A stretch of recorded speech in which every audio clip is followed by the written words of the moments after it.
Picked this up about a month ago, and I sold my 5 Series E60 that I only had for a couple of months for it. This is a BMW E46 330ci LCI convertible in silver, of course. Always wanted one of these since one of my friends had the coupe version, a 325 silver one, way back in 2001 when they were new. And when this came up for just 1600 quid, I had to have it. But was it a good idea? Well, let's have a look at it. Well, first impressions are it is pretty much rust free, which is good for an E46. It's been an English car all its life, so rust is pretty much non-existent.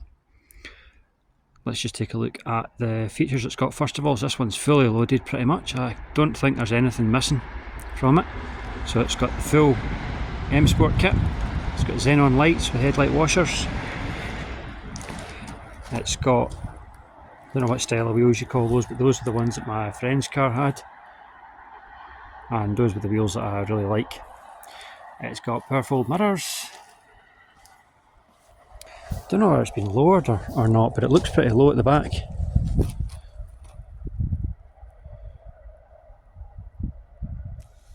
Let's take a look inside.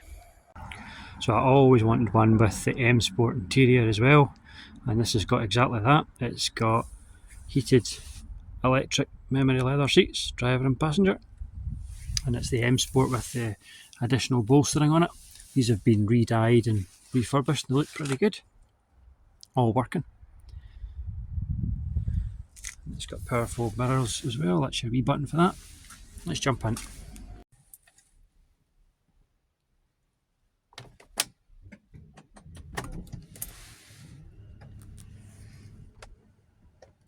No dash lights. Obviously it's not running, so the battery and oil later on.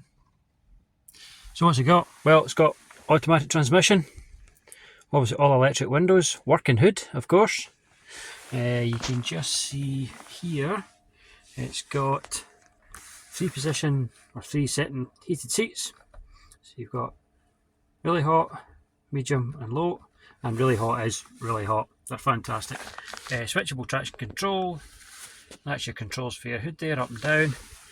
And obviously we've got the other heated seat. Got single zone climate control, standard CD player. We've got an auto dimming mirror. We have cruise control, which works. And the steering wheel controls for the radio, and of course the M Sport steering wheel. And we've got the nice carbon fibre kind of trim that was all the rage back then. There really isn't anything that it doesn't have. And of course this has got the 3-litre 6-cylinder engine. Other spec the car's got, it has got, so this here, on a lower model that would be variable intermittent white, but what this actually does, it actually increases the sensitivity of the rain sensitive wipers. So it's got rain sensitive wipers. It's also got, although I'm not switched on at the moment, let's try and see, it's got automatic lights. So at the moment it's quite dark, so they'll come on. When I bought the car, it had one of these cheap Android stereos in it. Call it a stereo, it's like a head unit, you know, touchscreen thing, far too modern for me. It also drained the battery, and it would the unit would cut out sometimes for no reason. You'd have to reset it. I managed to secure a standard head unit for 20 quid. Plugged it straight in, moved the climate control back up. I think the cubby hole, I had to replace the cubby hole, and that was about 20 quid as well. But now it no longer drains the battery if you leave the car for a couple of days, and I much prefer just a simple on-off button and 5 stations. I don't need any of this other touchscreen stuff in my cars, thank you very much.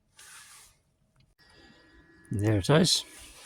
So that's 2979cc M54, quite a well proven engine by then. Reasonably tidy in the engine bay. Sorry about the drips in the bonnet, it's a wet day. So pretty much standard, completely, in fact it's completely standard. So back in the outside again, some of the blemishes it has. It's got a few blemishes in the front bumper. It's got the wrong bonnet fitted. It's got the pre-facelift bonnet. Facelift one should have wider kidney grills. And as you can see, it doesn't quite sit 100% flush there. And it needs paint, so I'm going to get a new bonnet for it. Wheel arches are superb. No rust at all. That one.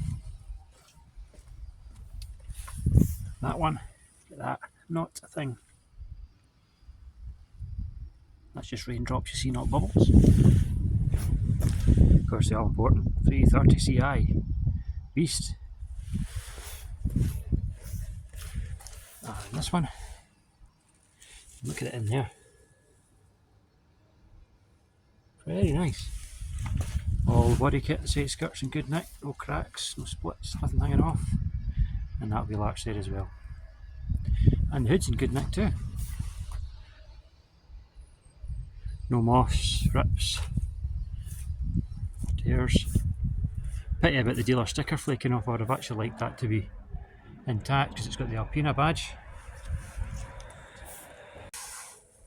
So as I said at the start of the video, this came up fairly cheap from someone that I've actually bought a car from before. £1,600 I paid for it, and I did have an E60 5 Series, only had that for a couple of months, 520 petrol automatic, beautiful car. You'll see a picture of it just kind of there or there, put a picture. This came up, had to have it for reasons I said at the start of the video, because my pal had one, had to have it. £1,600 for a 330 though, is it a good idea? Well, don't expect not to have to spend a fortune on it, because I have spent over £1,000 on this car since I got it.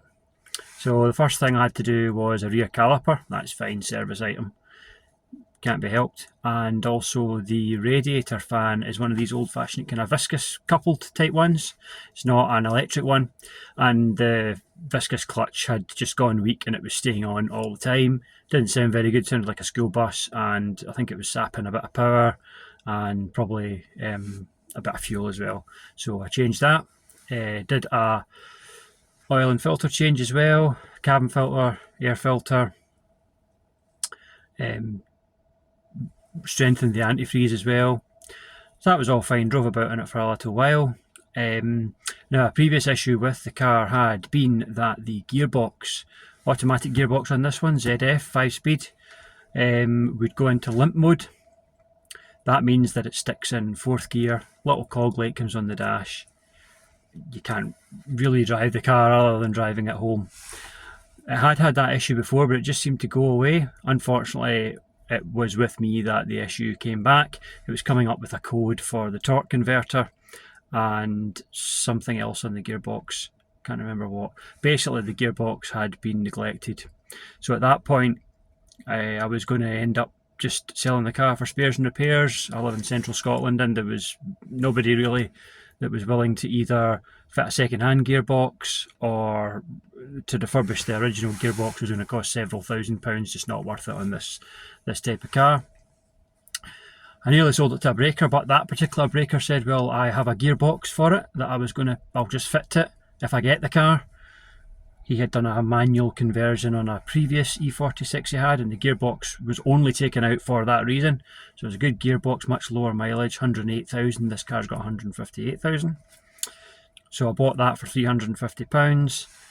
A friend of mine had owned this car in the past, and he has a garage, and he very kindly volunteered to take on the task of changing the gearbox.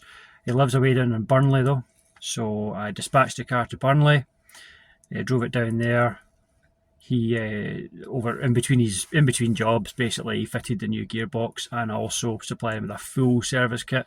So new gearbox, new torque, replacement gearbox, replacement torque converter, new filter, new oil, new filter pan, and it's now running perfectly.